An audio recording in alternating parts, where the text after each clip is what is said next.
permanecer nesse lugar, até me tornar esse lugar, que eu não precise sair, é só você ficar. Eu quero estar nesse lugar, permanecer nesse lugar, até me tornar esse lugar.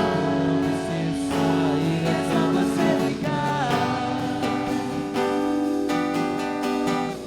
Eu não preciso sair, é só você ficar.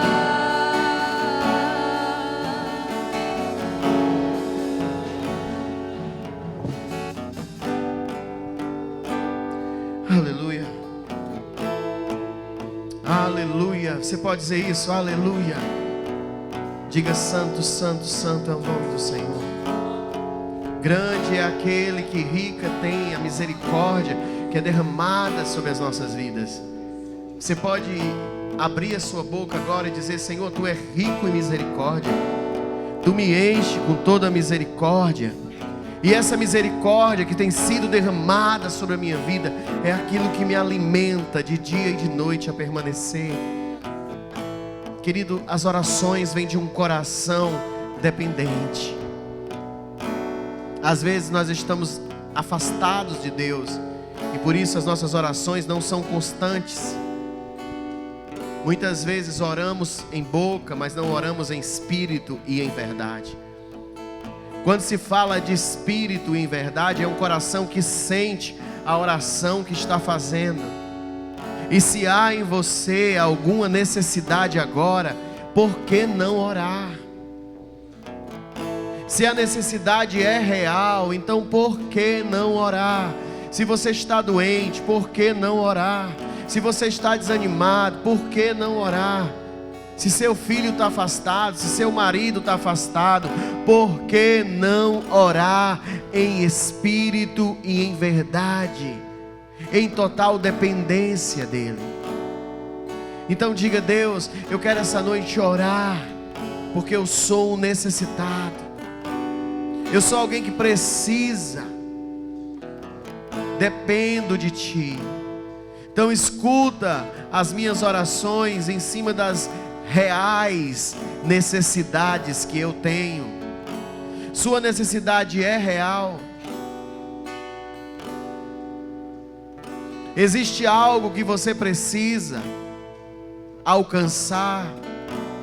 Então ore agora. Mais do que por palavras, mas por sentimento de necessidade, de pertencimento a Deus. Diga: Senhor, eu preciso que o Senhor intervenha nisso. Senhor, eu preciso que o Senhor coloque a mão nisso. Senhor, eu preciso que o Senhor entre com a Tua força nisso, porque a minha força é pequena, eu sou limitado, eu não consigo alcançar. Mas se o Senhor colocar a mão nisso, Senhor, basta uma palavra e as coisas mudarão em nome de Jesus. Você pode dizer isso? Basta uma palavra e as coisas mudarão em nome de Jesus. Basta uma palavra e o movimento que agora é contra mim vai vir a meu favor em nome de Jesus. Pai, basta uma palavra Tua e a minha casa será salva. Basta uma palavra Tua e o marido será alcançado. Basta uma palavra Tua e a transformação entra na sua família e permanece de geração em geração. Basta uma palavra, porque Ele é dono de todas as coisas. Ele é dono de toda a ordem, de toda a ordenança, de toda a vontade. E se Ele falar, até os céus e terras tem que obedecer. Anjos e principados têm que obedecer. Basta uma palavra e seremos salvos. Levante a sua mão direita e diga: Deus, eis a minha necessidade e eu coloco diante de Ti a minha dependência, porque eu preciso que o Senhor entre agora em meu favor, para que essa guerra que eu estou vivendo seja totalmente vencida, totalmente vencida, totalmente vencida. Eu creio. até me tornar esse lugar. Eu não preciso sair, é só você ficar. Eu quero estar nesse lugar, permanecer nesse lugar, até me tornar esse lugar. Eu não preciso sair, é só você ficar. Oh Senhor, é só você ficar. Diga: eu permaneço. Fale forte: eu permaneço na virtude e no conhecimento e na dependência do meu Deus. Diga em nome de Jesus. Amém. Amém, igreja. Amém, igreja. Então dá um glória a Deus de crente, dá um aleluia de crente, dá uma salva de palma para Jesus. Glória a Deus. Pode sentar no seu lugar. Pensa num povo barulhento, é crente, meu irmão. Crente que não faz barulho, tá estranho. Crente é barulhento, crente tem louvor alto. Você não coloca louvor alto, aí a vizinha vai e bota o forró bem alto. Aí você fica ouvindo forró em vez dela escutar o louvor. Você é para botar o louvor, ligar o microfone e cantar, nem que seja desafinado. Porque crente é barulhento. Porque tem que falar sobre o céu. Amém? Aleluia. Glória a Deus. Então você vai fazer o seguinte: bota o som lá na tua casa bem alto, falando de Jesus. Já é um evangelismo, amém? Nós estamos entrando em uma campanha de oração. Nós, os homens, os obreiros, diáconos, presbíteros, estamos entrando numa campanha de oração sobre os evangelismos, que nós queremos muito que a igreja evangelize. E para entrar no alinhamento, essa igreja precisa evangelizar. E eu não estou falando evangelismo no meio de rua não, gente. Tem muita gente fazendo isso. Eu estou falando do nosso evangelismo. Porque se a gente não traz ninguém para a igreja, é porque a gente não está evangelizando. Porque não é possível, né? Não é possível, gente. E eu não estou falando desse culto, pelo menos no domingo. Esse culto aqui é de oração. Traz quem precisa para cá. Não estou falando das poucas pessoas que vêm, não. Na verdade, até eu acho bom quando vem as pessoas que querem orar. Não adianta encher essa igreja de gente para estar olhando no celular, conversando, não adianta. É melhor orar as pessoas que vêm para orar mesmo. Amém? Mas o culto de domingo é para estar lotado de visitantes. Se não está lotado, nós não estamos evangelizando. E aí eu estou falando do evangelismo pessoal. E Deus tem me cobrado em relação a isso. Essa igreja precisa evangelizar. Pastor, então por que o senhor fez uma reunião só com os obreiros e diáconos e os presbíteros? Porque tem que começar em nós a liderança. Como eu vou cobrar de você uma coisa que se eu e o Wilson, né, e os demais não estiver fazendo?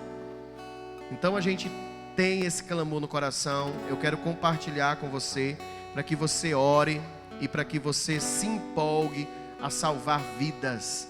Nós não temos o intuito de ser uma igreja lotada de gente para fazer bagunça. Nós temos intuito nesse lugar de pregar o evangelho, amém? E que pessoas realmente se convertam ao Senhor. E eu já fiquei muito feliz, porque eu sei que os kids, pessoal das crianças, abriram suas células, vão abrir suas células, está tudo programado. Dá uma salva de palmas para Jesus. Isso é testemunho para nós, né? Então temos que também abrir as nossas células, nem que seja dentro da nossa casa. Eu quero começar uma campanha nessa igreja para todo mundo ter uma célula na família, pelo menos uma vez por mês. Eu quero ver a foto. Gente, se a gente não faz em casa, os filhos não se convertem. A gente tem que pregar o evangelho. Amém ou não amém? Aí chama a irmã, chama o vizinho, faz um café. Chama a mãe, chama o tio, faz um café. Né? Café é caro, a pessoa vem, quer beber um café. Hoje em dia é luxo. Vamos receber a Lara. Dá uma salva de palmas para Jesus, amém? Eu creio. Glória a Deus. Vamos orar, levante as mãos para cá, Pai. Nós oramos para que o Senhor, de uma forma maravilhosa, possa usar a tua serva e trazer para nós a mensagem ao qual o Senhor quer passar.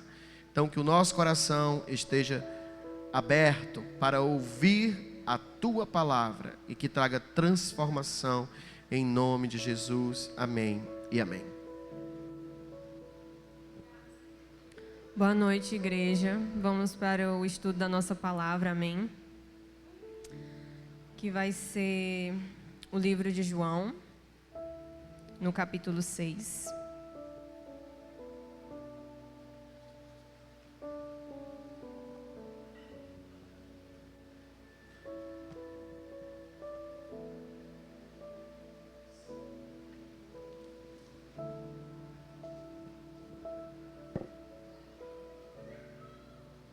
Esse capítulo de João tem 4 temas, e esses temas, eles são temas muito conhecidos, são parte da história de Jesus aqui na Terra, que são muito conhecidos por cada um de nós. Vamos lá, né? João, capítulo 6, versículo 1, diz assim: Depois disso, Jesus atravessou o mar da Galileia, conhecido também como o mar de Tiberíades. Uma grande multidão o seguia por toda parte, pois tinham visto os sinais que ele havia realizado ao curar os enfermos. Então Jesus subiu a um monte e sentou-se com seus discípulos. Era quase tempo da festa judaica da Páscoa. Jesus logo viu uma grande multidão que vinha a seu encontro. Voltando-se para Filipe, perguntou: Onde podemos comprar pão para alimentar toda essa gente? Disse isso para pôr Filipe à prova, pois já sabia o que ia fazer. Filipe respondeu: Mesmo que trabalhássemos vários meses, não teríamos dinheiro suficiente para dar alimento a todos.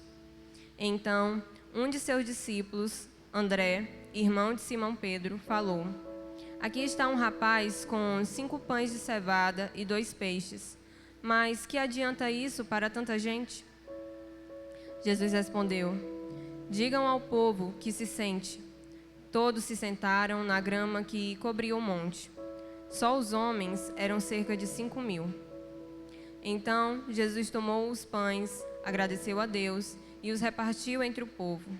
Em seguida fez o mesmo com os peixes, e todos comeram à vontade. Depois que todos estavam satisfeitos, Jesus disse a seus discípulos: Agora ajuntem os pedaços que sobraram, para que nada desperdice. Eles ajuntaram o que restou e encheram 12 cestos com as sobras. Quando o povo viu que Jesus fez esse sinal, exclamou: Sem dúvida, ele é o profeta que haveria de vir ao mundo. Jesus sabia que pretendiam obrigá-lo a ser rei deles, de modo que se retirou sozinho para o monte. Esse primeiro tema, né, deste capítulo, ele fala sobre a primeira multiplicação dos pães, que é uma parte da história que a gente conhece bastante, né? E algumas coisas me chamaram muita atenção sobre isso, né? E a primeira delas foi o versículo 5, que quando Jesus percebeu que a multidão já tinha ali, já estava tendo uma multidão enorme, ele pergunta para Filipe: Filipe, tem comida para essa gente toda? E é legal que João deixa bem explícito aqui que Jesus fez isso para pôr Filipe à prova. Eu achei interessante isso porque Jesus vai fazer isso no capítulo todo. Ele vai pôr os discípulos à prova. E nós vamos ver isso mais para frente. E é muito interessante porque, olhando para nós, né? O Senhor nos testa muito, né? Nos prova muito. Muitas vezes a gente até nem entende. Tipo, eu fico imaginando, Jesus perguntou para Filipe: Temos pão para toda essa gente? Filipe deve ter olhado para ele e dito assim: O que você acha? O que você acha? Que a gente tem pão para esse povo todo? E muitas vezes o Senhor faz a mesma coisa conosco. Ele nos testa para saber onde é que está a nossa fé. Se a nossa fé está firme nele ou não. E muitas vezes nem é para ele saber onde está a nossa fé. É para mostrar para a gente onde está a nossa fé. A outra parte, né, o outro versículo que me chamou a atenção foi o 15, que o pessoal, eles tentaram obrigar Jesus a ser rei deles, à força. E Jesus aqui demonstra que, não só com palavras, mas com ações, o quanto ele era humilde, o quanto ele não queria aquela glória por aquele milagre. Ele deu a glória a Deus. Então, para que o povo não o coroasse rei, ele se retirou, porque não era para isso que ele tinha vindo ali na terra, né? Não era para aquilo que aquele milagre foi feito. Eu não sei se vocês lembram, mas eu acho que foi o capítulo 2 de João, que eu também, aqui a gente estudou junto, né? Eu falei que os milagres aqui que João descreve, ele não descreve o milagre somente como um milagre, mas como um sinal. Que o significado seria que tem algo mais profundo por trás. Não seria somente o milagre em si, mas que tem algo profundo por trás daquilo. E a gente vai ver como o pessoal, a multidão que estava seguindo Jesus, eles não estavam entendendo o sinal. Eles só estavam vendo o milagre. Eles não estavam entendendo o sinal. E quando Jesus percebeu isso, Jesus logo se retirou para que eles não fizessem nada de errado e que ele tivesse metido no meio disso, né? Vamos continuar. No versículo 16. Ao entardecer, os discípulos de Jesus desceram à praia, entraram no barco e atravessaram o mar em direção a Cafarnaum. Quando escureceu, porém, Jesus ainda não tinha vindo se encontrar com eles. Logo, um vento forte veio sobre eles e o mar ficou muito agitado. Depois de remarem 5 ou 6 quilômetros, de repente, viram Jesus caminhando sobre o mar, em direção ao barco. Ficaram aterrorizados, mas ele lhes disse: "Sou eu, não tenham medo." Eles o receberam no barco e logo em seguida chegaram ao seu destino. Aqui, como vocês podem ver, mais uma vez, Jesus testa os seus discípulos. Mais uma vez, ele prova os seus discípulos para ver como estava a fé deles, para mostrar a eles onde estava a fé deles. E isso é muito interessante, né? Porque ele não deu muitos detalhes aqui como os outros evangelhos, né? Eles dão mais detalhes dessa parte sobre Jesus andando sobre o mar, mas João não quis detalhar muito sobre. Mas você já consegue perceber que Jesus testa os seus discípulos mais uma vez, testa mais uma vez a fé deles, assim como ele faz conosco. E a gente percebe que se Jesus não está no nosso barco, estamos em grandes problemas. Mas quando ele está no nosso barco, a gente consegue chegar do outro lado. Amém? Vamos continuar. No dia seguinte, versículo 22.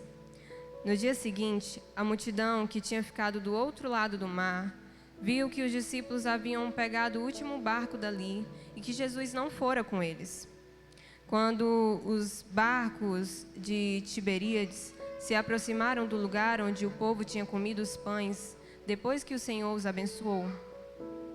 Quando a multidão viu que nem Jesus nem os discípulos estavam ali, todos entraram nos barcos e atravessaram para Cafarnaum, a fim de procurá-lo. Encontraram-no do outro lado do mar e lhe perguntaram: "Rabi, quando o Senhor chegou aqui?" Jesus respondeu: "Eu lhes digo a verdade.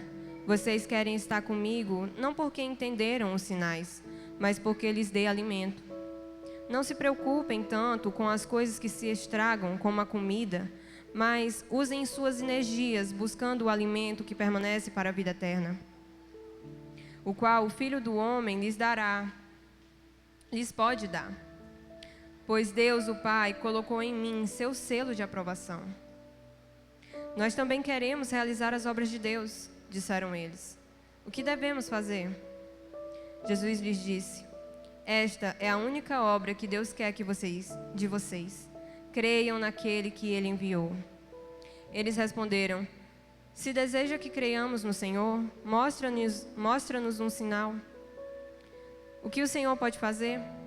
Afinal, nossos antepassados comeram o maná no deserto." As Escrituras dizem: Dizem: Moisés lhes deu de comer pão do céu. Jesus disse: Eu lhes digo a verdade. Não foi Moisés quem lhes deu o pão do céu. É meu Pai quem dá o verdadeiro pão do céu a vocês. O verdadeiro pão de Deus é aquele que desce do céu e dá vida ao mundo. Senhor, dei-nos desse pão todos os dias, disseram eles. Jesus respondeu: Eu sou o pão da vida. Quem vem a mim nunca mais terá fome. Quem crê em mim nunca mais terá sede. Mas vocês não creem em mim, embora me tenham visto.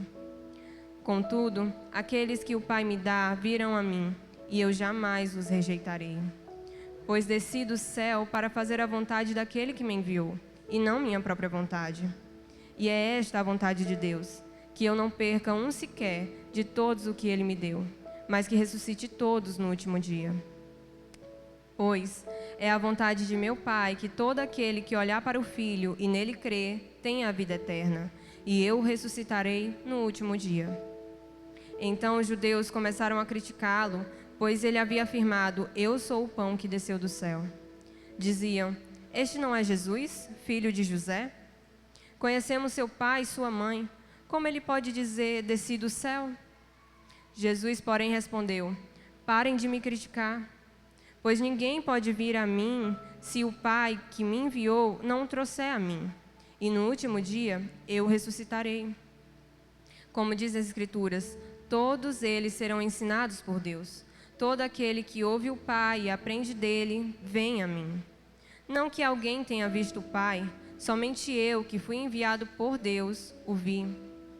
Eu lhes digo a verdade: quem crê tem a vida eterna. Sim, eu sou o pão da vida. Seus antepassados comeram maná no deserto, mas morreram. Quem comer do pão do céu, no entanto, jamais morrerá. Eu sou o pão vivo que desceu do céu. Quem comer deste pão viverá para sempre. E este pão que eu oferecerei para que o mundo viva é a minha carne. Então, os judeus começaram a discutir entre si a respeito do que ele queria dizer. Como pode esse homem nos dar sua carne para comer? Perguntavam. Então Jesus disse novamente: Eu lhes digo a verdade. Se vocês não comerem a carne do Filho do Homem, não beberem o seu sangue, não terão a vida em si mesmos. Mas quem come minha carne e bebe meu sangue, terá a vida eterna, e eu ressuscitarei no último dia. Pois minha carne é a verdadeira comida, e o meu sangue é a verdadeira bebida. Quem come minha carne e bebe meu sangue permanece em mim, e eu nele. Eu vivo por causa do Pai, que vive e me enviou. Da mesma forma, quem se alimenta de mim, viverá por minha causa. Eu sou o verdadeiro pão que desceu do céu. Seus antepassados comeram maná e morreram. Quem comer este pão não morrerá, mas viverá para sempre. Ele disse essas coisas enquanto ensinava na sinagoga de Cafarnaum. Essa parte aqui eu acho ela muito forte, assim, eu acho ela muito interessante. Ela tem muitos pontos assim para a gente falar sobre.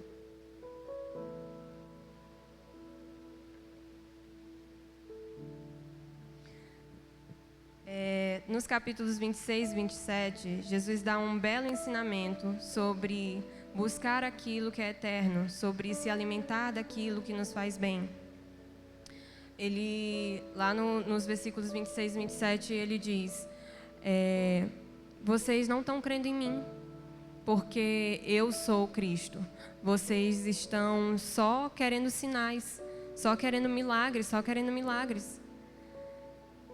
E o interessante é que ele diz assim: não busque aquilo que pode se perder.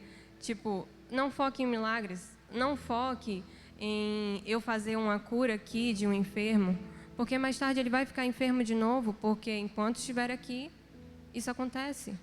Mas busque o reino de Deus, porque isso vai permanecer para sempre. Independente de você estar doente ou estar curado, isso permanecerá para sempre. Ele estava enfatizando isso, que não busque aquilo que perece, mas aquilo que é eterno. Não busque as coisas materiais, as coisas que vêm e vão, mas busque aquilo que vai permanecer até o fim. E o mais interessante disso é a resposta do povo. A multidão diz, que tem uma parte, né, que o Senhor diz assim, Deus só quer que vocês creiam naquele que Ele enviou. Ah, então você quer que a gente creia em você? Então, mostre mais um milagre. O pessoal já tinha visto o milagre da multiplicação dos pães e peixes e eles já estavam querendo outro milagre. Ou seja, eles não entenderam o sinal que Jesus fez através dos pães e peixes. Eles não entenderam o que aquela multiplicação significava. Eles só queriam ver mais e mais milagres. Eles queriam que fosse uma moeda de troca. O Senhor desse milagres a eles e aí eles criam nele. Isso mostra que o pessoal não cria em Jesus. Só queria mesmo era milagres. E é chocante isso, porque a gente não viu esses milagres. E se a gente está aqui é porque a gente crê nele. E esse povo viu esses milagres e eles não creram nele. Eles não deram atenção. Eles fingiram que era só mais um profeta que veio à terra. É só mais um milagre que a gente vai ganhar alguma coisa, mas depois que esse profeta foi embora, a gente também tá mais nem aí para ele.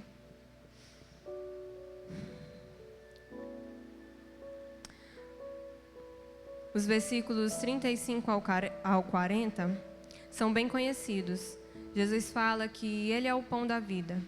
Ele é o enviado por Deus que traz a salvação ao mundo, que salva o mundo da morte, da fome e da sede espiritual. Ele veio para avivar a nossa fé. E é interessante que ele fala que ele veio para fazer a vontade do Pai e não a vontade dele. Ele está dando mais uma vez honra e glória a Deus.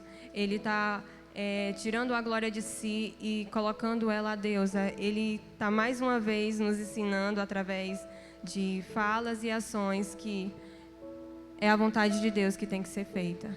Eu não vim aqui, não é sobre mim, é sobre Ele. E isso mostra a humildade de Jesus e a mansidão também ao lidar com um povo tão incrédulo.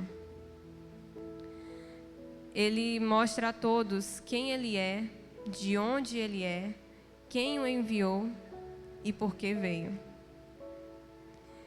O que eu achei mais interessante nessa parte, e o que eu não tinha percebido antes, é que o Senhor Ele dá muita ênfase. Eu sou o pão que desceu do céu. Eu os ressuscitarei. O que o Pai me dá, aqueles que o Pai me dá, eu ressuscitarei. Ele dá tanta ênfase nisso, e se a gente perceber, é como se ele estivesse dizendo explicitamente assim: eu sou o Cristo. Creiam em mim, eu sou o Cristo. E é como se as pessoas estivessem cegas e surdas e não conseguissem ouvir o que ele estava dizendo. Era como se entrasse por um ouvido e saísse pelo outro. E ele dá tanta ênfase nisso, e mesmo assim as pessoas não creem. Que nós vamos ver também mais lá para frente. Vamos reler os versículos 40 ao 51. Diz assim: Pois é a vontade de meu Pai que todo aquele que olhar para o Filho e nele crer tenha a vida eterna, e eu ressuscitarei no último dia. Então os judeus começaram a criticá-lo, pois ele havia afirmado: Eu sou o pão que desceu do céu. E diziam: Este não é Jesus, filho de José? Conhecemos seu pai e sua mãe. Como pode dizer: Desci do céu? Jesus, porém, respondeu: Parem de me criticar. Pois ninguém pode vir a mim se o Pai que me enviou não o trouxer a mim. E no último dia eu o ressuscitarei. Como dizem as Escrituras, todos eles serão ensinados por Deus. Todo aquele que ouve o Pai e aprende dele, vem a mim. Não que alguém tenha visto o Pai, somente eu que fui enviado por Deus o vi. Eu lhes digo a verdade, quem crê em mim tem a vida eterna. Sim, eu sou o pão da vida. Seus antepassados comeram maná no deserto, mas morreram. Quem comer do pão do céu, no entanto, jamais morrerá.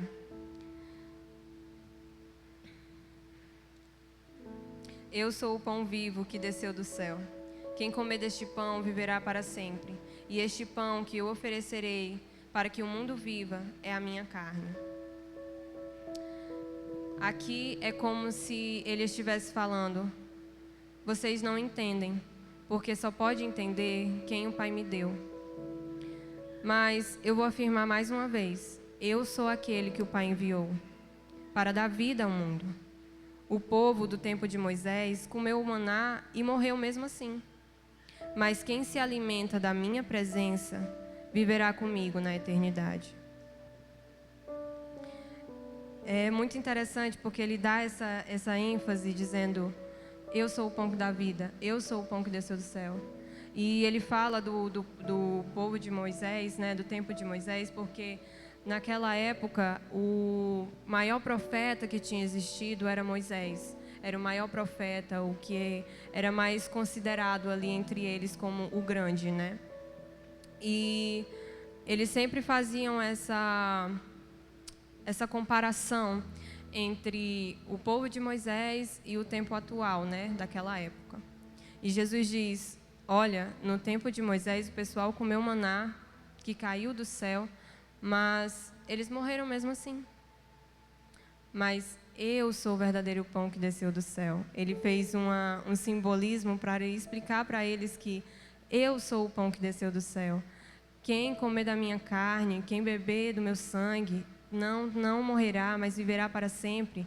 Quem tiver parte comigo, quem tiver relacionamento comigo, quem me conhecer verdadeiramente, quem estiver na minha presença, não morrerá, mas viverá para sempre. E ele dá ênfase de novo nos versículos 53 ao 58. E é interessante que lá no início do capítulo, ele fala que estava perto da época da Páscoa judaica. E a Páscoa judaica, ela era comemorada, né, por causa da libertação dos escravos no Egito. E o interessante é que é falado isso no comecinho do capítulo, e agora Jesus fala do simbolismo da Santa Ceia. E é interessante isso porque ele dá o simbolismo da Santa Ceia como se que na Páscoa a gente comemora a Santa Ceia, né? E ele dá um novo simbolismo àquela Páscoa judaica. Se você perceber, é exatamente isso. Ele dá um novo simbolismo. Ele diz: olha, a Páscoa judaica vocês comemoram só até aqui, porque a partir do momento em que eu for crucificado e eu ressuscitar, a partir do momento em que vocês comerem da minha carne e beberem do meu sangue, vocês terão parte comigo e viverão comigo. E é muito interessante isso porque a gente vê que a Santa Ceia, ela não é só um simbolismo assim, tipo, religioso. Ele tem um simbolismo mais profundo, que é toda vez que a gente pega aquele pão e aquele vinho e a gente toma, é como se a gente dissesse assim: Senhor, obrigada por essa oportunidade. Nós estamos lembrando do seu sacrifício. Nós queremos fazer parte do seu corpo. Nós queremos fazer parte na sua presença. E eu lendo, né, esse capítulo, veio logo na minha cabeça a questão da Santa Ceia. Aí eu lembrei da Páscoa judaica.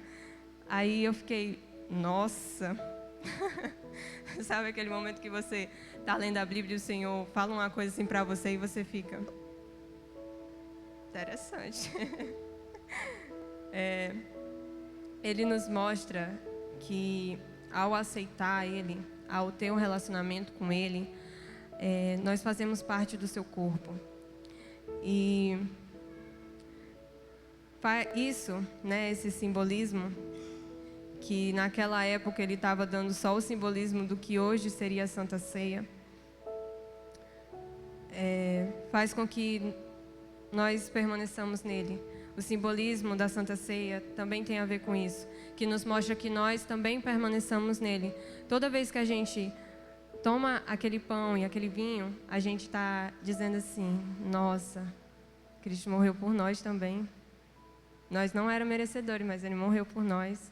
Nós agora fazemos parte daquele corpo que antes era dedicado somente aos judeus. Isso faz com que permaneçamos nele e vivemos por causa dele. E, mais uma vez, ele afirma: quem se alimenta da minha presença viverá para sempre. Vamos continuar, amém? Muitos de seus discípulos disseram: sua mensagem é dura. Quem é capaz de aceitá-la? Jesus, sabendo que seus discípulos reclamavam, disse: isso os ofende? Então, o que pensarão se virem o Filho do Homem subir ao céu onde estava antes? Somente o Espírito dá vida. A natureza humana não realiza coisa alguma. E as palavras que eu lhes disse são Espírito e vida, mas alguns de vocês não creem em mim. Pois Jesus já sabia, desde o princípio, quem não acreditava nele e quem iria traí-lo. E acrescentou: por isso eu disse que ninguém pode vir a mim, a menos que o Pai o dê a mim. Nem mesmo, nesse momento, muitos de seus discípulos se afastaram dele e o abandonaram. Então, Jesus se voltou para os 12 e perguntou: vocês também vão embora? Simão Pedro respondeu: Senhor, para quem iremos? O Senhor tem as palavras de vida eterna. Nós cremos e sabemos que o Senhor é o Santo de Deus. Então Jesus disse: eu escolhi vocês 12, mas um de vocês é um diabo. Ele se referia a Judas, filho de Simão Iscariote, um dos 12, que mais tarde o trairia.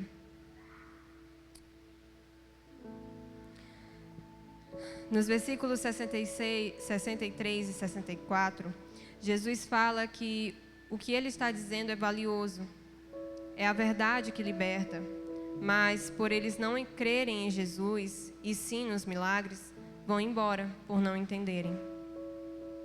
A gente vê mais uma vez o povo sendo incrédulo. O povo teve a oportunidade de ver os milagres, de ver os sinais, e eles não criam em Jesus, eles só criam somente nos sinais. E por isso, por eles só verem os milagres e não o sinal, o significado que tem por trás de cada milagre, eles não creram em Jesus. E aí, quando Jesus disse uma verdade que eles não conseguiram entender, eles foram embora. Eles desistiram. Que nós não sejamos assim, amém? Aqui no versículo 68 e 69, tem a famosa frase de Pedro, que é linda e muito forte. E a resposta de Jesus é mais forte ainda, demonstrando que Jesus sabia quem o iria traí-lo. Como eu disse, né, Jesus ele ficou testando os discípulos durante esse capítulo todinho. Jesus testa os seus discípulos. A gente vê isso desde a multiplicação até essa última parte aqui. A gente vê Jesus testando os discípulos. E o interessante é a frase de Pedro, porque aquela frase de Pedro ela é muito forte, porque ela mostra uma dependência e uma humilhação. Eu me humilho diante dele. Que ele diz assim: para quem nós iremos? Nós não temos para onde ir, só temos a Ti, Senhor. Nós somos totalmente dependentes de Ti. E se nós não tivermos a Ti, não temos para onde ir. Só o Senhor tem as palavras de vida eterna. O Senhor é o Santo de Deus e nós cremos em Ti. E isso é muito interessante. E a resposta que Jesus dá é mais interessante ainda, né? Porque Pedro acaba de falar isso e Jesus diz assim: eu escolhi vocês, mas um de vocês é um diabo. Nessa parte, a palavra diabo era não para significar que Judas já estava endemoniado, já estava com o espírito lá, o demônio e tal. Não é nesse sentido, mas que as atitudes de Judas eram atitudes dissimuladas, traiçoeiras, e que mais tarde iam se concretizar na traição. Ou seja, Judas já tinha atitudes de um diabo, já tinha atitudes de um demoniado. Não era sobre ele estar endemoniado, mas as suas atitudes revelavam a que lado ele estava. E em todo o capítulo vemos Jesus fazendo milagres e falando coisas que provam às pessoas que viram e ouviram. E vimos muitos que, mesmo vendo os milagres e ouvindo as palavras, não se converteram verdadeiramente. Mas quem ficou? Os discípulos. Eles queriam aprender, eles queriam conhecer verdadeiramente Jesus. Como eu disse, Jesus fez, através dos milagres, ele testou o povo, ele testou a fé das pessoas. E quando a gente vê, a multidão foi embora, porque não cria nele, mas sim nos milagres. Mas os discípulos ficaram, porque mesmo que a fé deles ainda estava no comecinho, ainda estava assim, engateando, eles já criam que Jesus era o Cristo. E isso para eles já bastava. Se ele é o Cristo, nós queremos aprender, nós queremos segui-lo, nós queremos fazer parte disso. E o que eu quero passar para cada um de nós, que foi dessa forma que eu recebi, é que nós sejamos como os discípulos, que nós vejamos os milagres e guardemos eles no nosso coração, porque mais cedo ou mais tarde a gente vai entender o sinal que há por trás, o significado que há por trás, e que quando todos estiverem dizendo, eu vou parar de segui-lo, é duro demais essa palavra, isso daqui não dá mais para mim, que a gente possa permanecer na nossa posição, que a gente possa ser verdadeiramente um discípulo de Jesus, que quando as situações talvez piorarem, ou quando está melhor, ou quando está na pior, que Cristo esteja no centro da sua vida. Que nós, verdadeiramente, como discípulos de Jesus, que a gente não busque somente os milagres, não busque somente ser saciado nas nossas necessidades, mas que a gente busque aquela necessidade do nosso coração, dessa dependência de Cristo, de ter Cristo na nossa vida, de estar na presença dEle. Que não venha ser somente sobre... eu quero que Cristo me abençoe, eu só sigo Cristo até aqui, porque se passar desse ponto eu já não quero mais segui-lo, porque já é demais para mim. Que nós não venhamos olhar para as dificuldades ou para as situações ao nosso redor, porque tem acontecido muitas coisas ruins, e que a gente não venha focar os nossos olhos nas coisas ruins que têm acontecido, ou se a nossa vida está boa demais o suficiente para a gente não querer mais Cristo. Que isso não venha a ser o importante, mas que Cristo venha sempre ser importante. Que a vontade dele venha sempre estar em primeiro lugar. Que as atitudes e os ensinamentos que ele tem nos dado através da sua palavra, que eles venham permanecer em nossos corações. E que a gente possa verdadeiramente, quando a gente sair por aquele portão, a gente possa resplandecer uma glória que não venha de nós, mas uma glória que venha de Cristo. Que a gente venha fazer como Cristo fez aqui. Ele não deu a glória a si mesmo, ele deu a glória ao Pai. E que nós venhamos também retratar isso. O pastor estava falando sobre o evangelismo. Cara, as suas atitudes revelam muito mais do que as suas palavras. Que você ande como Cristo, que você fale como Cristo, que você haja como Cristo, que você se vista como Cristo. Que não venha a ser algo que você faça porque tem que fazer, mas é algo que Cristo lhe incomoda no seu coração. Cristo lhe incomoda a converter outras pessoas, a trazer outras pessoas para verem quem Ele é verdadeiramente. Que não venha a ser algo que a gente faça só por fazer, que não venha a ser algo só porque, o pastor está falando, então bora fazer. Que não venha a ser sobre isso, mas que a gente venha realmente ter esse anseio no nosso coração de refletir Cristo para as pessoas. Que Cristo seja tão maravilhoso para a gente não consiga guardar para nós. Que a gente transborde isso de uma forma tão natural que as outras pessoas queiram conhecer Ele também. Amém? Dá uma salva de palmas para Deus, amém? Vamos ficar de pé.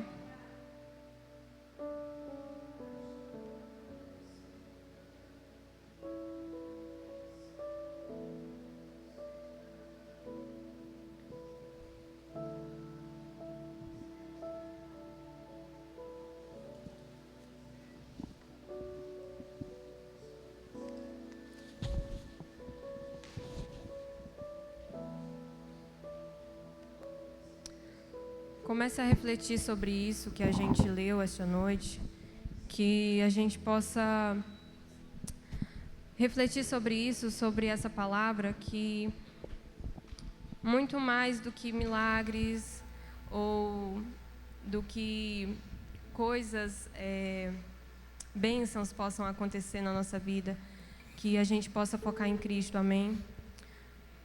Feche seus olhos, comece a orar, comece a conversar com Cristo, que essa palavra ela venha estar guardada no seu coração, que você não deixe isso passar despercebido, que não deixe Cristo passar despercebido na sua vida, que você permaneça em Cristo, apesar das dificuldades, apesar dos momentos bons, que Cristo venha sempre ser o centro da sua vida. Em nome de Jesus.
Sobre você não é o mesmo que experimentar.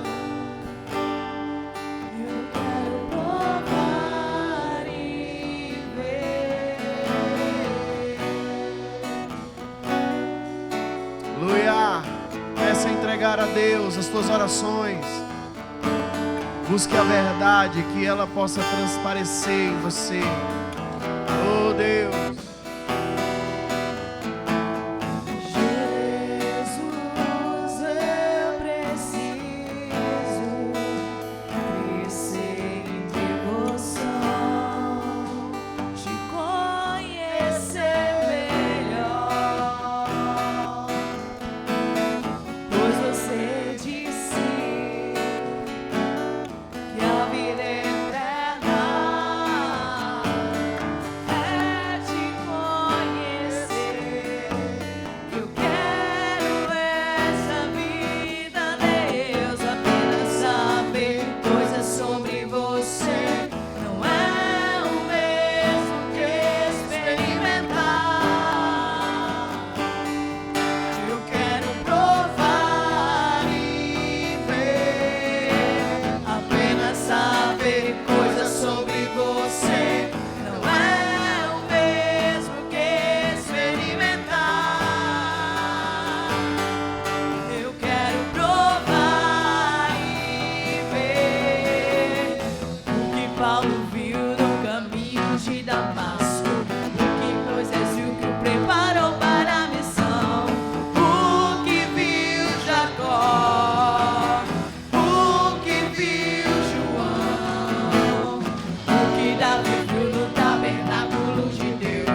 verdade. Eu quero provar e ver, apenas saber coisas sobre você. Não é o mesmo que experimentar. Eu quero provar e ver a glória.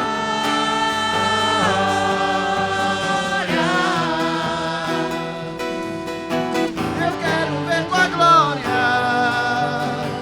Quero ver tua glória. Tua glória.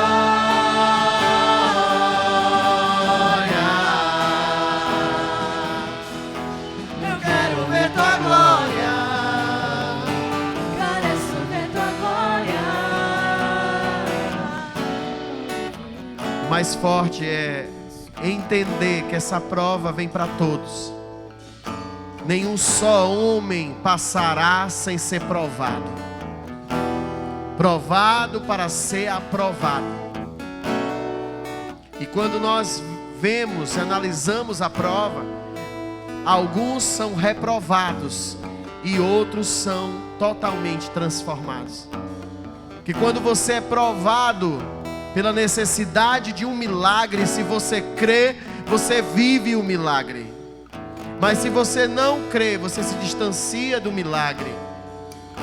Porque o milagre, quem gera é aquele que tudo sabe.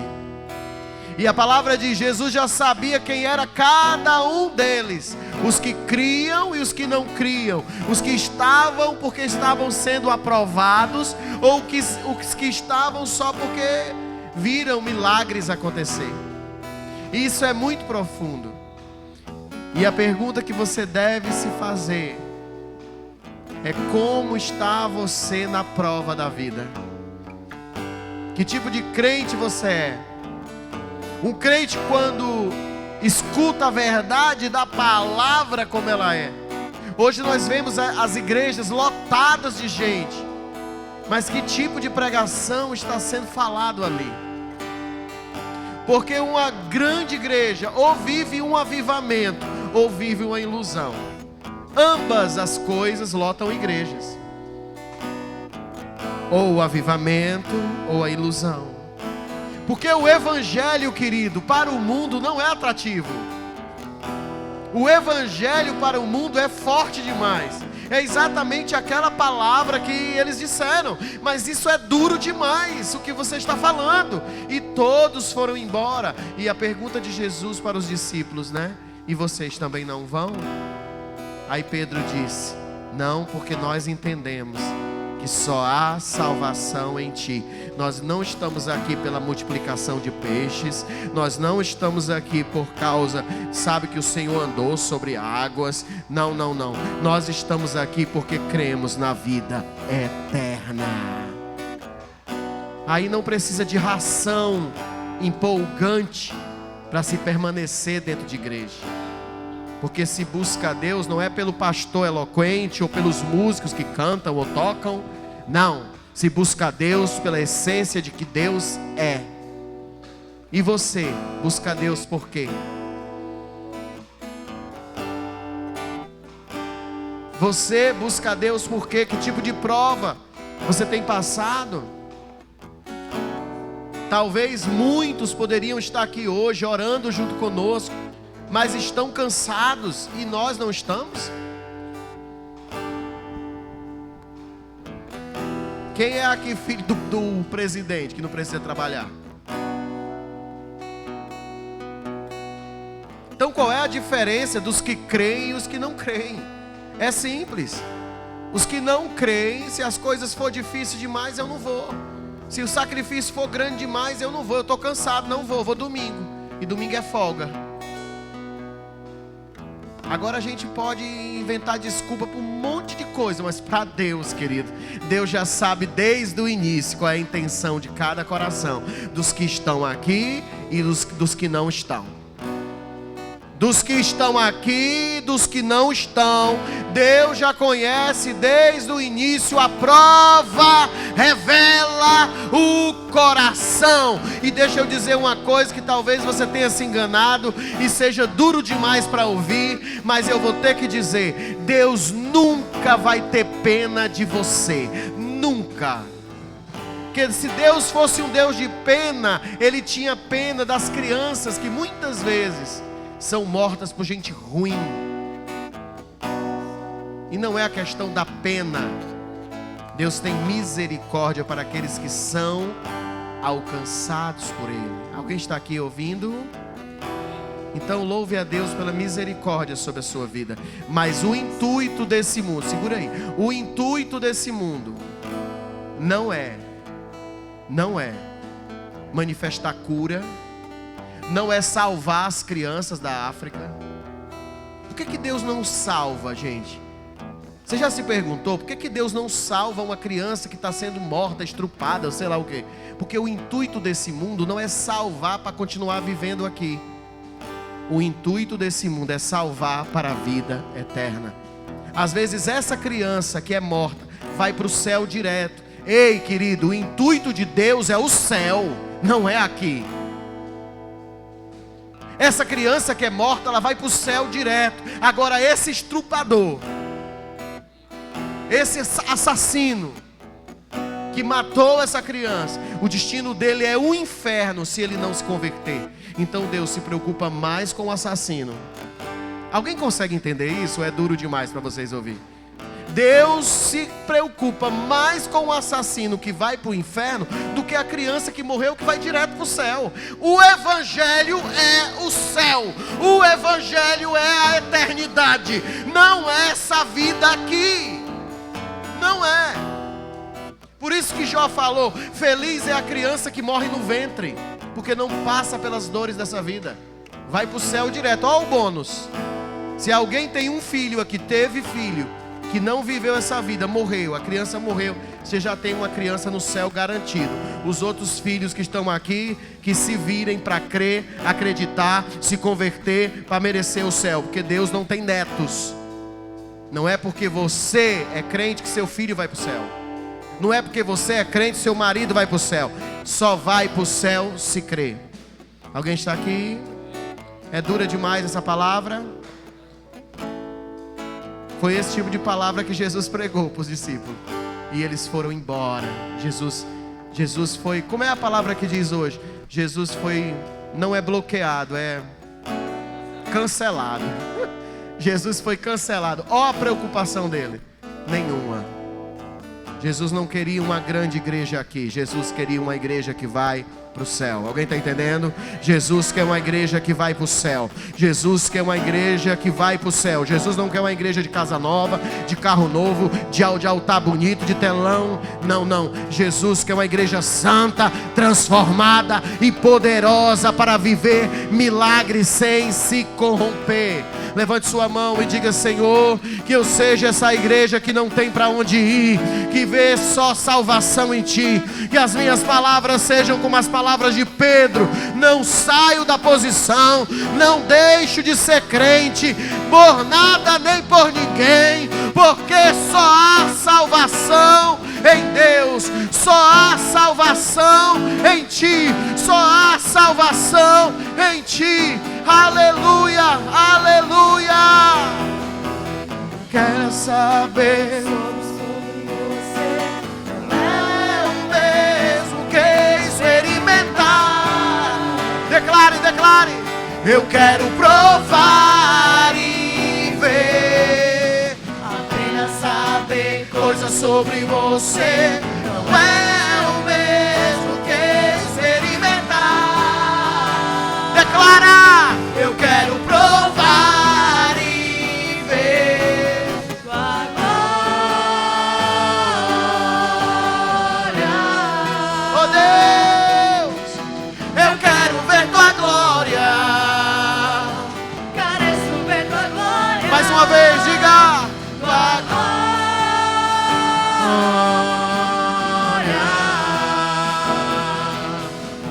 Eu quero ver tua glória.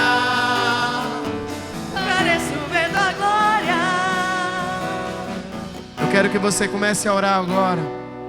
Não simplesmente porque Deus vai te dar poder e autoridade para expulsar serpentes, escorpiões, para curar enfermos, mas porque o seu nome está escrito no livro da vida. Comece a orar agora e dizer: Senhor, eu te louvo, porque o Senhor, mesmo eu sendo quem sou, o Senhor me escolheu para viver contigo o propósito eterno. Oh Deus, retira de mim todo o medo da morte, retira de mim todo o medo das enfermidades, retira de mim toda a falta que é meramente passageira e humana, mas que eu possa sentir falta do Teu Espírito, que eu possa sentir falta da Tua graça, da Tua misericórdia, da Tua glória. Oh Deus, coloca em mim saudades da Tua presença, coloca em mim fome e sede de quem Tu és. Me acorda, Senhor, de madrugada para orar. Senhor, me alimenta com Teu pão, me alimenta com Teu pão, Senhor, para que eu possa ser viciado nele, para que eu tenha necessidade dele, que em mim, de noite e de dia, haja uma necessidade real da Tua presença.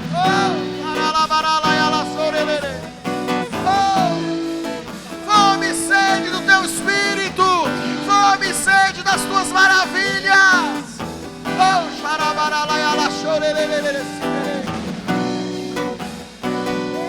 Eu creio, eu creio. Oh!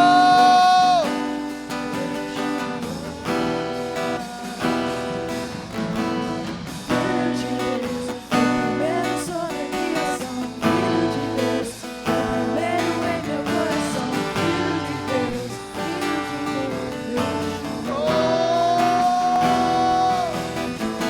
filho de Deus, primeiro sobre a criação, Filho de Deus, primeiro em meu coração, Filho de Deus. filho de Yeshua. Convide alguém para orar agora. Vamos orar 2 a 2. Convide uma irmã para orar, um irmão para orar. Homem com homem, mulher com mulher. Isso, procura alguém diferente, gente. Você ora só com a mesma pessoa. Procura alguém diferente para orar. Isso. Para que você possa ser cheio do Espírito Santo. Oh Deus, em nome de Jesus, que eu possa ser, Senhor, totalmente tocado pela Tua presença, totalmente tocado pela Tua glória, pelo Teu Espírito. Pai, em nome de Jesus. Oh Deus, em nome de Jesus, Pai, que Teu Espírito, de uma forma maravilhosa, Senhor, possa transformar a gente de dentro para fora. Que haja em nós a fortificação espiritual. Oh Deus, oh Senhor, que o cansaço, que o enfado, que as ocupações do dia a dia não roubem a nossa fé, Jesus. Santo, Santo, Santo, Santo, que o Teu nome seja exaltado no meio dos milagres que nós vamos viver, mas que esses milagres sejam apenas provas, vidas de coisas maiores que vamos viver na eternidade. Oh Deus, coloca em nós um espírito, Senhor, capaz de ter fome e sede da Tua presença. Oh Deus Santo, coloca no meu coração saudade de Ti, saudade das Tuas maravilhas, saudade do tempo da Tua visitação, do Teu batismo de fogo e poder.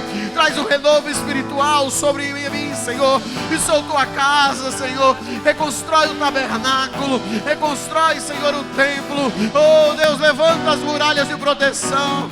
Oh Deus, coloca em nós o Espírito, Senhor, capaz de sermos como Davi, que se junte a nós pessoas que desejam a mesma coisa, e desejam o mesmo Espírito, e desejam o mesmo amor. Oh Deus, nós queremos viver as mesmas coisas, queremos viver coisas novas da Tua presença, coisas novas daquilo que o Senhor tem planejado.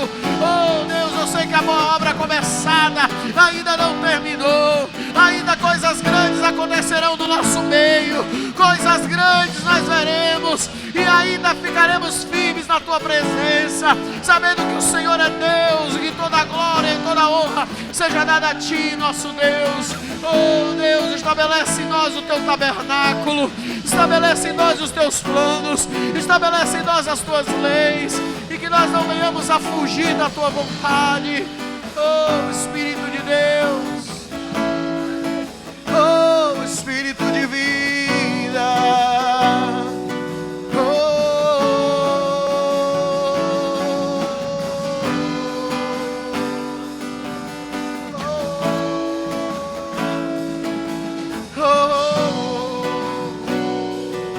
Oh, Senhor, cura a nossa saúde espiritual.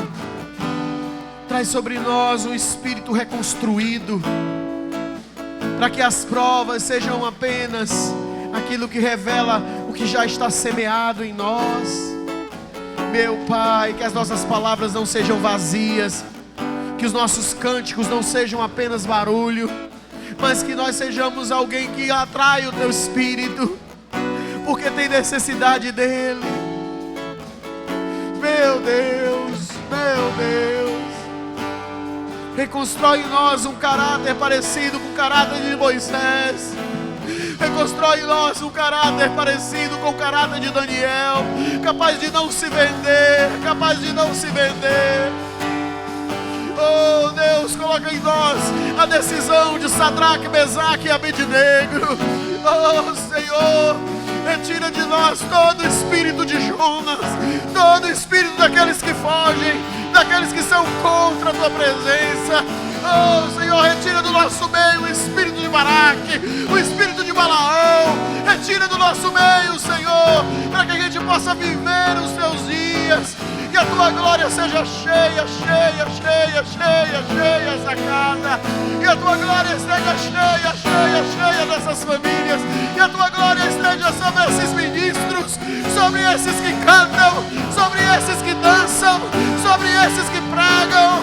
Que a Tua glória esteja sobre esse lugar de uma forma gloriosa, de uma forma tão necessária, ao qual o Senhor esteja atraindo para cá. Oh Deus,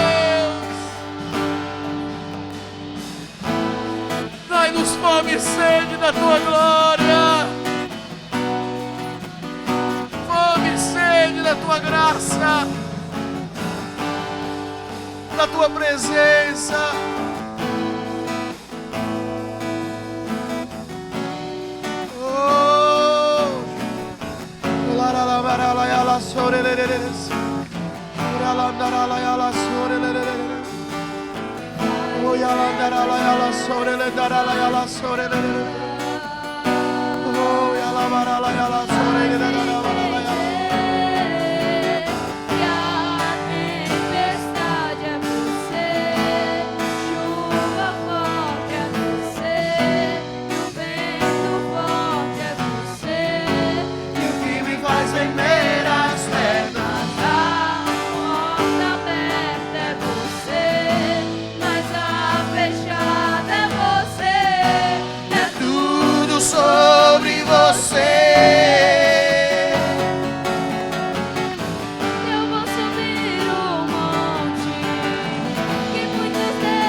Até te encontrar, Eu vou entrar na casa oh, e vou fazer morada. Vou ficar lá até te encontrar,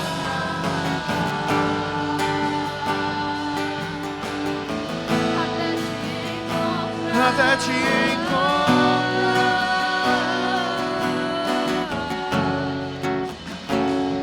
Abrace essa pessoa que você orou, dê um abraço nela e diga a sua fé. Não desista dela, não desista da sua fé, não desista, continue permanecendo.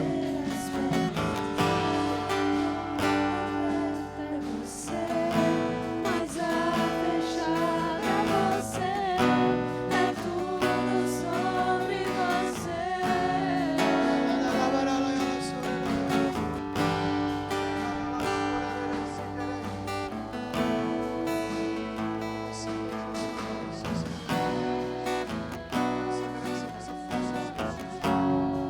Levante as mãos para a sua casa, para a sua família. Comece a orar pela sua família. Querido, você é um ponto de socorro na sua casa. Você precisa entender isso, que você é um ponto de socorro na sua casa. Se você se cala ou se você concorda com o mal prevalece. Não importa o tamanho da escuridão, a menor luz de vela clareia qualquer escuridão. Sua chama só precisa estar acesa na sua família. Seja luz na sua família. Seja aquele que não ri de piadas imorais. Seja aquele que não concorda com o pecado. Que não abre as portas e diz: não, mas isso aqui é normal. Senta e... Não, aqui não, eu não concordo. Senhor, eu não concordo esse mal na minha casa. Eu não concordo. Eu sou luz. Eu não concordo. Você pode dizer isso agora? Diga: eu não concordo com o mal na minha casa. Eu não concordo com certas atitudes. Eu não concordo com a idolatria. Eu não concordo com as drogas. Eu não concordo com o álcool. Ah, mas ele bebe só um pouquinho para esparecer. Não concordo com o diabo. Não há acordos com o diabo. Meus acordos são com Deus Todo-Poderoso. E eu creio que eu e a minha casa vamos servir a Deus completa. Não é pela metade, completamente. Minha casa será uma casa de oração. Minha casa será uma casa de milagres. Eu vou viver milagres dentro da minha casa. Eu vou testemunhar milagres dentro da minha casa, em nome de Jesus. Porque eu creio. Você crê? Você crê? Então diga: eu e minha casa viveremos milagres, em nome de Jesus. Os meus olhos em ti, nada mais me satisfaz. Aleluia! Eu só quero a ti e nada mais, e nada mais, nada além de ti. Quero a ti e nada mais, e nada mais, nada além de ti. Vamos dizimar, vamos ofertar. Você que vai dizimar, você que vai ofertar, faça seus votos com o Senhor. Querido, não adianta viver evangelho parcelado e nem fé parcelada. Não adianta ser um crente que é meio crente, porque parece que as nossas orações são rezas, o nosso comportamento é um comportamento religioso. Não. Quando você decide ser crente, você tem que decidir ter uma vida transformada. E essa vida transformada vai te custar tudo. Não é só o dízimo, a oferta, é um comportamento santo, é alguns filmes que você não pode assistir, é algumas palavras que você não pode dizer, é algumas atitudes que não convém, como beber, como usar droga. Ah, mas é uma droga lícita, pode ser o que for. Não pode. Deus não atende metade. Deus só atende o todo. Então você tem que fazer sua aliança com Deus. Faça suas alianças. Não fique barganhando com Deus, como se Deus precisasse da mera condição humana para atuar em determinadas áreas da vida. Não, querido. Se você tem sentido no seu coração. Uma vez um irmão chegou para mim e disse assim: pastor, eu voltei a dizimar e eu estou feliz. Eu disse: por quê? Porque toda hora do dízimo para mim era um tormento. Eu me senti um ladrão dentro da igreja. Eu disse: você era. E você era. Era por isso que era um tormento para você. Agora me diga, você vai dizer a Deus que não dizima por quê mesmo? Me diga aí, o que eu poderia dizer para convencer a Deus de eu não dizimar? O cara que multiplicou pães para uma multidão de mais de 5 mil, mais de 7 mil, não seria capaz de multiplicar o alimento por causa de 10% que você vai dar? Sabe o que a gente faz, irmão? A gente confessa Senhor, eu não dizimo porque eu sou ruim. Eu sou um caba pegada dinheiro, pense. E é difícil para mim dizimar, mas eu vou dizimar porque o Senhor manda. Ele já te agrada. Porque a nossa carne é ruim mesmo, irmão. A nossa carne é terrível. E não é só no dinheiro, é em todas as áreas. Se a gente não vigiar, a gente cai. Agora a gente tem que ser o quê? Inteligente. Não seja crente pela metade. E eu fiquei tão assim, achei engraçado, né, o que ele falou. Porque agora, a hora do dízimo, eu já fico de pé ligeiro. Agora na hora do dízimo, que agora eu posso. Agora tu sabe quem pregou para ele? Um filho. Um filho chegou e pregou para ele: pai, mãe, você está errando. Está vivendo errado. Não pode servir a Deus pela metade. Engraçado, né? E por isso o pai vai, a mãe vai e tem uma atitude de fé. Agora, quem pregaria para você? Quem convence você? Talvez só como Paulo, derrubando você do cavalo. Se é que Paulo caiu de cavalo, né, gente? Gente que fala isso, mas a Bíblia não está falando que é um cavalo não, mas que ele caiu, caiu. Vamos orar, Pai. Nosso coração é Teu. Não pode haver peso em nós dizimar e ofertar. Se o nosso coração é Teu, a gratidão é imensa. Então não há peso em nós em ser fiéis a Ti. Porque se é a Tua vontade, ela voltará para mim de uma forma boa, perfeita e agradável. E eu sei que aquilo que eu semeio em terra boa não faltará. Isso em nome de Jesus. Amém e amém. Traga seu dízimo, traga sua oferta. Você que fez pelo Pix, levante sua mão. Só faça uma oração dizendo: Senhor, meu coração é Teu. Mas estou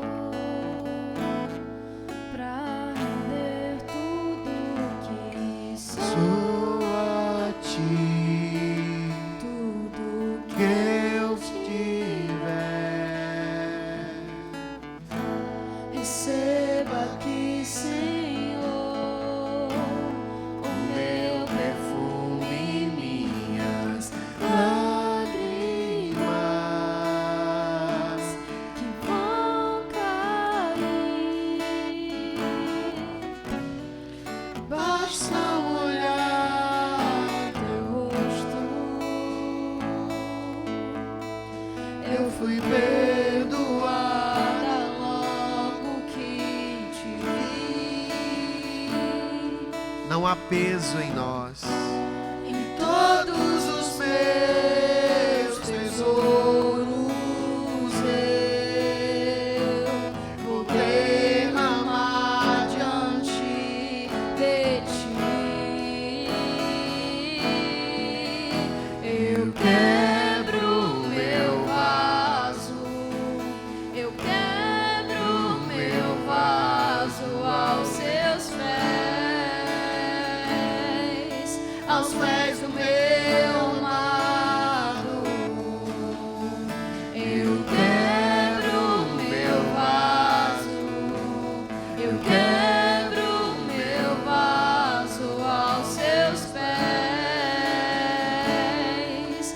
pés do meu amado. Tem alguém que precisa de oração por alguma enfermidade? Vem à frente, nós vamos orar por você. Se você precisa da unção com óleo, porque está passando por algum período de enfermidade, a palavra de Deus diz: vem até os presbíteros da igreja, eles vão ungir você com óleo e você ficará curado. Então, se você precisa de oração, vem à frente, venha receber oração. Já quero convidar os presbíteros para vir até a frente. A tua presença vale mais. Pai, nós oramos por esses tempos de tanta enfermidade. Às vezes nós vemos pessoas tão doentes, Pai, que as enfermidades vêm uma em cima da outra, uma passando em cima da outra, Pai. Em nome de Jesus, que o Senhor possa proteger teu povo, que teu povo de uma forma poderosa possa ser guardado e protegido, Senhor. Livra as nossas crianças, Pai. Pai, eu quero orar pela Daça, Senhor. Que o Senhor possa trazer cura, Senhor, sobre a vida dela, Pai. Que o Senhor possa trazer cura, Senhor, sobre o seu corpo físico. Que o Senhor traga saúde sobre aquela criança, Pai, em nome de Jesus. Pai, se há algum de nós dessa casa, doentes, enfermos, Pai, que o Senhor possa trazer, em nome de Jesus, a providência de cura. Alcança eles na casa deles, Pai, para que eles possam ser reconstruídos na sua saúde, Senhor, em nome de Jesus. Pai, se há alguém entre nós também sofrendo de ansiedade, sofrendo de depressão, sofrendo dessas doenças psicológicas desse século, que o Senhor também alcance, socorre, transforme eles, para que eles possam, Senhor, resgatados naquilo que eles creem, em quem eles creem, que é em Ti, Deus. E que haja neles um espírito de fé tão forte, capaz de receberem a cura e a providência em nome de Jesus. Queria que você já colocasse as mãos sobre a sua mente agora. Coloque as mãos sobre a sua mente. O campo de batalha está aí. Ou somos vencidos ou somos fortalecidos. E o Senhor te fortalece, querido. Não é para ser maior do que Ele, é para ser dependente dEle. O princípio da sabedoria é o temor. Temor é respeito, é dependência.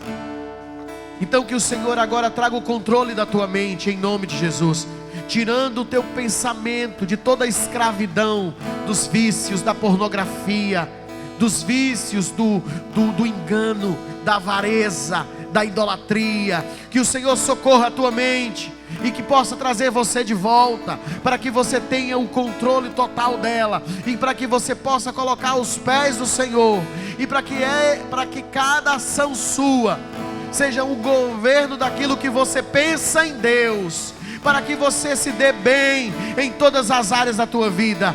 O Senhor é contigo, estabelece em ti um espírito forte, um espírito capaz de dominar suas emoções, capaz de dominar, de ter ânimo para vencer, ânimo para continuar, ânimo para não desistir, ânimo para não ser enganado. Tua mente é fortalecida naquilo que você crê, e se o Senhor age na tua mente, nada nem ninguém poderá te impedir ou te anular. Porque o Senhor é aquele que te fortalece essa noite, fortalece para o combate. A força que você não tem, o Senhor te dá. A energia que você não tem, o Senhor te dá. Aquilo que você não é, o Senhor te transformará. Serás forte e corajosa para lutar as lutas, forte e corajoso para vencer as batalhas. E diante de um sim, que você possa permanecer, e diante de um não, que você também possa permanecer. Que o teu sim seja sim, que o teu não seja não, e as investidas do diabo caiam por terra na tua vida. Que você seja exemplo de fé. Eu abençoo a tua mente, isso em nome de Jesus. Amém e amém. Diga: eu coloco minha mente na total dependência do meu Deus, em quem eu tenho crido, em nome de Jesus. Você crê? Levante as mãos para a nave da igreja. Vamos orar pela igreja, orar pelos nossos irmãos que não vieram, que não conseguiram vir. Deus vai colocando nomes, e você vai orando, vai colocando nomes. Ore pelas famílias representadas, família do Adédion, a família do Marcos, a família do Francisco José, a família do Kilber, a família do Ítaro. Vá lembrando de outros nomes. Vai colocando a família do Cícero. Vai colocando outros nomes. Os nomes representados, a família do Edson. Isso, a família do Paulo de Redenção, em nome de Jesus, e do povo ali da igreja de Redenção. Senhor, vai tomando posse de todos aqueles ao qual o Senhor colocou para andar juntos nessa casa.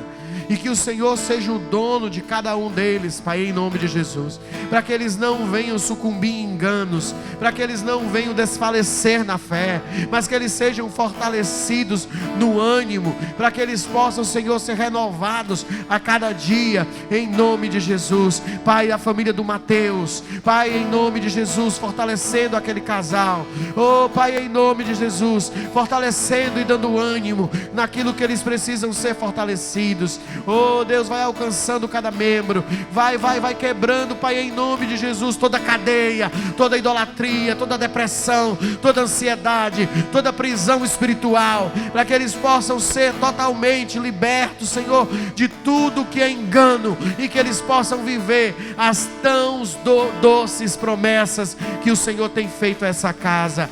Pai, em nome de Jesus, traz o alinhamento sobre a igreja. Pai, nós oramos sobre as células que serão abertas, as células Kids. Nós oramos sobre as outras células que já estão brotando no nosso coração. Pai, em nome de Jesus, por cada evangelista, desperta os evangelistas dessa casa, Deus. Em nome de Jesus, desperta, Senhor, os evangelistas dessa casa, que eles sejam como flecha na tua mão, para que eles possam alcançar vidas e ser transformadas em nome de Jesus. Pai, alcança a cada mente, a cada coração, e que arda dentro de nós um espírito tão forte, que não seja capaz de controlar, para que a gente possa fazer o teu ID, pregar o teu evangelho e falar das grandes coisas que o Senhor fará sobre essa casa. Pai, em nome de Jesus, eu já te agradeço por esse culto, e eu sei que as grandes coisas que o Senhor tem tido para esse lugar estão no teu coração. Guarda cada irmão que está aqui, cada irmão que vai ouvir pelas redes sociais, pelo YouTube, que o Senhor possa alcançar, que o mesmo Espírito que está aqui possa estar com eles lá, Pai, e que eles sejam totalmente transformados, em nome de Jesus. Nós já te agradecemos por esse momento. Levante sua mão e diga: eu te agradeço pela oportunidade de estar na tua presença. Isso em nome de Jesus. Eu te abençoo no amor do Pai, na graça do Filho e nas doces consolações do Divino Espírito Santo de Deus. Amém e amém. Dê uma salva de palmas a Jesus. Aleluia. Abraça seu irmão, dê a paz do Senhor para ele. Glória a Deus. Aleluia.